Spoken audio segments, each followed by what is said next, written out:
जिस पिता को बेटे ने सबके सामने ठुकरा दिया था, वही पिता एक दिन उसी बेटे की जिंदगी बदलने वाला था। रामेश्वर एक छोटे गांव का सीधा सादा आदमी था, जिसने अपनी पूरी जिंदगी अपने बेटे रोहन के लिए लगा दी। खुद फटे कपड़े पहनता, लेकिन बेटे को अच्छे स्कूल में पढ़ाता।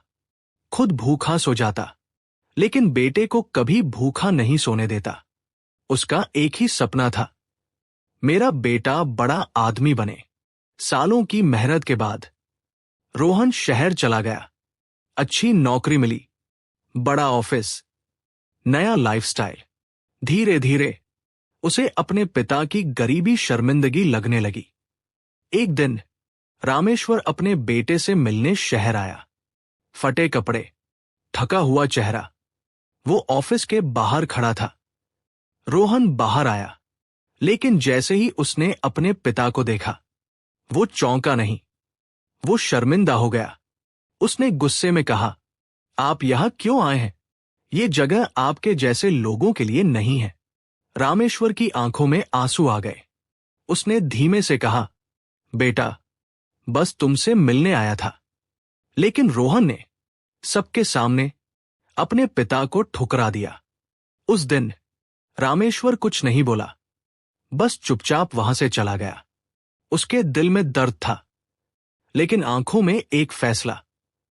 अब वक्त ही उसे सिखाएगा। कुछ महीनों बाद रोहन की कंपनी घाटे में चली गई। नौकरी खतरे में थी। वो परेशान था।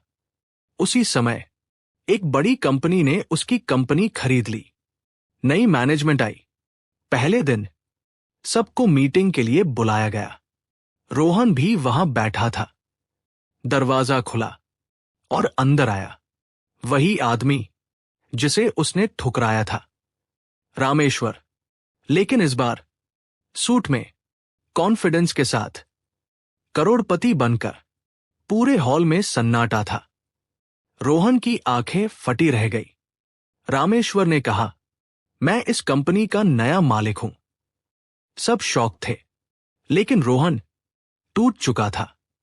मीटिंग के बाद रोहन भागकर अपने पिता के पास गया। उसकी आंखों में आंसू थे। उसने कहा, पापा, मुझे माफ कर दीजिए। रामेश्वर कुछ पल चुप रहा, फिर बोला, तुमने मुझे नहीं ठुकराया था, तुमने अपने संस्कार ठुकराए थे। रोहन रो रहा था। रामेश्वर ने कहा, मैं आज भी वही हूं, बस वक्त बदल गया है। उस दिन